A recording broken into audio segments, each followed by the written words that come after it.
RBSE कक्षा 10वीं विज्ञान के अंदर आप सभी का स्वागत है।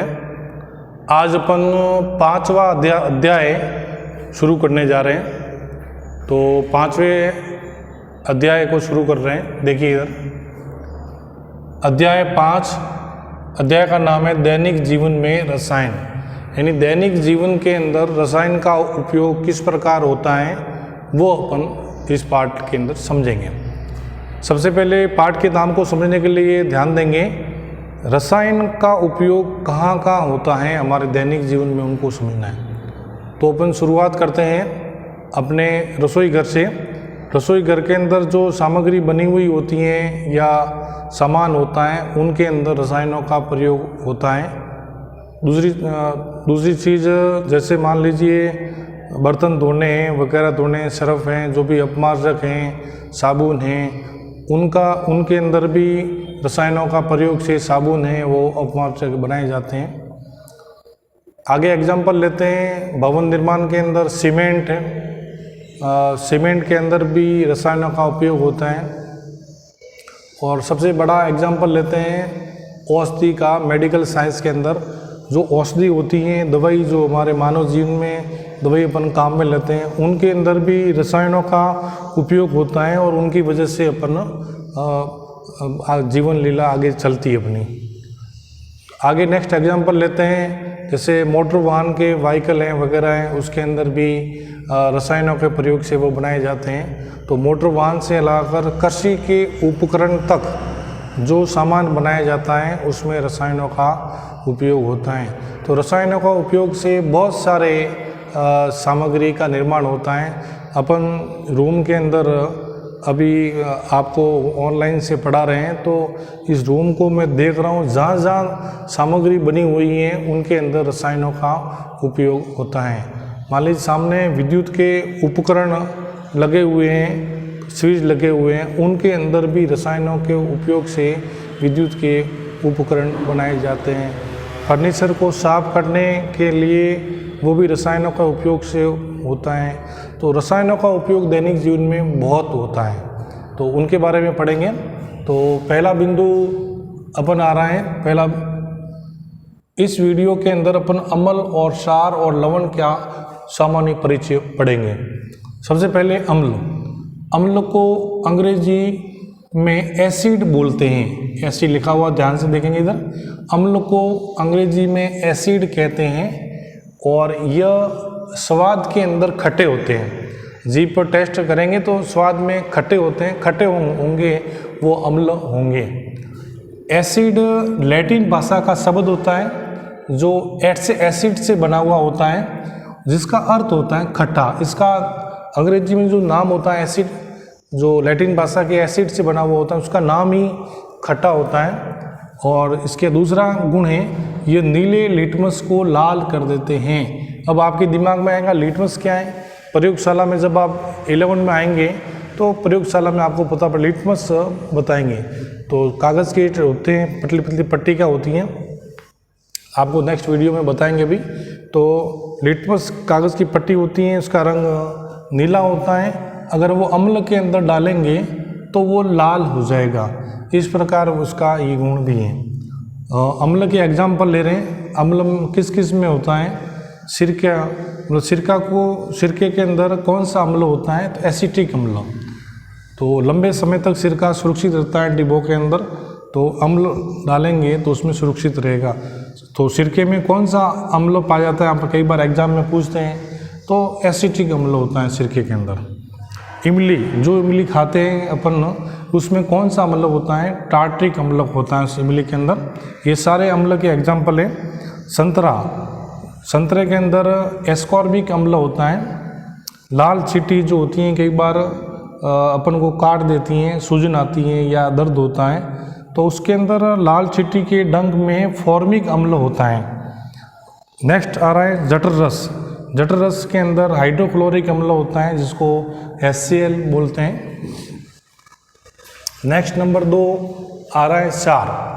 क्षार को अंग्रेजी में बेस कहते हैं और यह स्वाद में कड़वे होते हैं। ये दोनों उल्टे हैं, ये स्वाद में खट्टे होते हैं, ये स्वाद में कड़वे होते हैं। और इसका दूसरा गुण है ये लाल लिटमस को नीला करते हैं, ये नीले को लाल करते हैं, ये लाल को नीला कर देते हैं, दूसरा गुण। और स्पर्श यानी छूने पर साबुन जैसे तीखे चिकने व्यवहार की तरह ये कार्य करते हैं।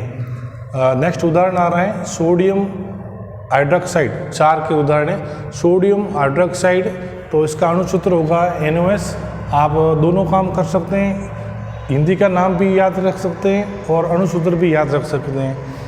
तो एग्जाम्पल में ये भी आपको ध्यान करना है। दूसरा है पोटेशियम हाइड्रोक्साइड, इसका अणुसूत्र होगा KOH। तीसरा है एल्यूमिनियम हाइड्रोक्साइड तो Al कोष्टक OS कोष्टक बंद 3 इसका अणुसूत्र। चौथा है अमोनियम हाइड्रोक्साइड तो NH4OS। तो इस प्रकार 4 एग्जाम्पल इसके होंगे। नेक्स्ट इसमें कुछ बातें हैं, लिख देते हैं। अम्ल और क्षार जल के अंदर विलय होते हैं, दोनों ही विलय हैं ये। तो इसमें विलय होने के बाद में यदि इसमें जल की मात्रा अधिक होती है तो इसको तनु बोलते हैं, तनु को बोलते हैं इंग्लिश में डिल्यूट, और डिल्यूट को शॉर्टकट में DILL कर लिया।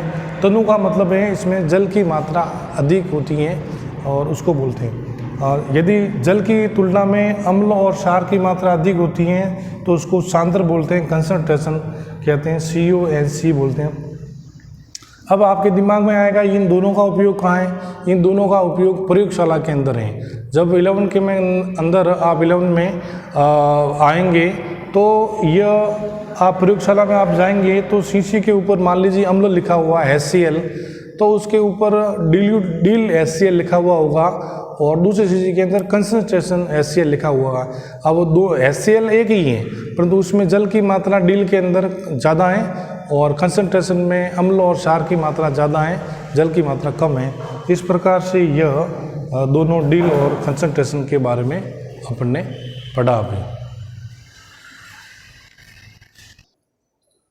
बिंदु नंबर 3 लवण। लवण को अंग्रेजी में साल्ट कहते हैं और यह लवण क्या होता है इनके बारे में परिचय। अम्ल और क्षार की जब क्रिया करवाते हैं तो लवण और जल बनते हैं। तो अम्ल और क्षार की कोई भी अम्ल के एग्जाम्पल हो सकते हैं, क्षार के भी बहुत सारे एग्जाम्पल होते हैं। दोनों की आपस में क्रिया कराने पर लवण और जल बनते हैं और यह क्रिया उदासीनीकरण कहलाती है। न उदासीनीकरण की भी परिभाषा लवण के अंदर समाहित आ जाएगी। तो अम्ल प्लस क्षार लिखा हुआ है और लवण और जल जैसे परिभाषा के अंदर है।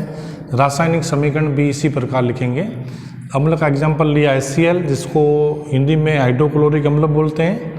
क्षार का एग्जाम्पल लिया NOS जिसको सोडियम हाइड्रोक्साइड बोलते हैं, जो क्षार के एग्जाम्पल में पढ़ा अपन ने। और लवण बनता है जो अभी पढ़ रहे हैं। तो ये लवण किस प्रकार बनेगा देखिए। तो इसके अंदर हैं HCl, तो ये दोनों को जल में जब विलय करेंगे तो ये टूटेगा H और Cl के अंदर। HCl टूट जाएगा S और Cl के अंदर, ये भी टूटेगा Na और OH में, ये प्लस का हो जाएगा ये, ठीक है, ये प्लस। अब इसके बाद में आपको ध्यान करना है ये टूटने पर, टूटने का मतलब आयनित होना। तो इसका Cl इसके पास आ जाएगा, ये धनायन है, ये ऋणायन, तो ये इसके पास आ जाएगा ये, तो बनेगा ये NaCl, ये बन गया। और ये इसके पास आ जाएगा तो ये H2O, H के 2 परमाणु हो जाएंगे H2O। इस प्रकार ये लवण और जल बनेंगे। ये जल का अणुसूत्र है, आपको ध्यान करना है। और ये क्रिया उदासीनीकरण कहलाती है, ये पहले ही बता दिया आपको। और इस क्रिया के अंदर ये क्रिया ऊष्मा मुक्त होगी इसके अंदर, तो ये ऊष्मा से भी अभिक्रिया भी कहलाती हैं। और इसके बाद में 2-3 बिंदुओं पर ध्यान देना है। अम्ल कुछ प्रबल भी होते हैं, दुर्बल भी होते हैं, तो उनको आप अलग अलग डिवाइडेशन करके दिमाग में याद रखना। तो प्रबल अम्ल और प्रबल क्षार से बने लवण दोनों को मिलाएंगे, यानी प्रबल अम्ल और प्रबल क्षार से बने लवण उदासीन होते हैं, यानी दोनों के गुण एक दूसरे से नष्ट हो जाएंगे, यानी दोनों एक दूसरे के दुश्मन होंगे। यानी समझने के लिए दोनों को जब मिलाएंगे तो अपने अपने गुणों को वो नष्ट कर देते हैं, खो देते हैं, तो उदासीन हो जाते हैं। बोर्ड के अंदर इसका प्रश्न भी आता है, प्रबल अम्लों को छाटिए, बहुत सारे अम्ल दिए हुए होते हैं, फिर उनमें से कहते हैं कि भाई इन निम्न में से प्रबल अम्लों को छाटिए। तो इस प्रकार से भी आपको ध्यान भी करना है। दूसरा है प्रबल अम्ल और दुर्बल क्षार से बने लवण दोनों को मिलाएंगे तो उसकी प्रवृत्ति हो जाएगी अम्लीय, यानी अम्लीय प्रवृत्ति का वो गुण देंगे। इसके बाद नेक्स्ट दुर्बल अम्ल और प्रबल क्षार को बनाएंगे तो वो इनकी प्रवृत्ति हो जाएगी क्षारीय प्रवृत्ति हो जाएगी। इस प्रकार से ये तीनों बिंदु हैं, इसके अपन एग्जाम्पल भी लेते हैं, दोनों के रासायनिक समीकरण लेते हैं। तो सबसे पहले लेते हैं प्रबल अम्ल और दुर्बल क्षार की, यानी अब प का मतलब प्रबल, अ का मतलब अम्ल हो गया, दू का मतलब दुर्बल और क्षार आ गया। अब अम्ल की, प्रबल अम्ल की दुर्बल क्षार के साथ में विक्रिया कराएंगे तो अम्लीय लवण वो देते हैं और इसके अंदर टूटेगा H और Cl, NH4OH, तो NH4Cl इसके साथ आ जाएगा और इसका नाम हो जाएगा अमोनियम क्लोराइड और जल, तो अम्लीय लवण प्रवृत्ति इसकी हो जाएगी। नेक्स्ट दूसरा है एसिटिक अम्ल, आपका एक दुर्बल अम्ल का एग्जाम्पल है। अम्ल तो है तो दुर्बल अम्ल कहलाएगा।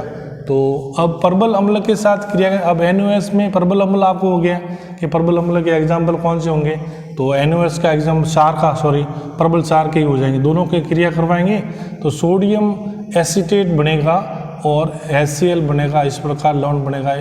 अब देख लीजिए इसमें He टूटेगा, इसमें इसका NOS आ जाएगा इधर, तो यह सबसे पहले Ne टूट गया, N इसके पास आ जाएगा और H के इसके पास जुड़ गया, तो यह सबसे पहले H2O, तो करेंगे इधर H2 जल बनेगा, तो H और H आ जाएगा H2O, N इधर आ जाएगा, तो सोडियम एसीटेट इसका ये नाम आ जाएगा। इस प्रकार ये सारे लवण के गुण को देंगे। इसके बाद यह लवण का ही एग्जाम्पल है क्रिस्टलन जल कहते हैं। कई बार पूछते हैं भाई क्रिस्टलन जल क्या होता है। क्रिस्टलन जल का मतलब होता है लवण को साधारण क्रिस्टल के रूप में पाया जाता है। अब क्रिस्टल को आप नहीं समझ पा रहे तो अपनी माता जी को पूछना, माता जी को, कि नमक क्रिस्टल क्या होता है, तो वो बताएंगे। पहले नमक डलों के रूप में आता था, एक क्रिस्टल के रूप में, अब तो बारीक पिसा हुआ आता है।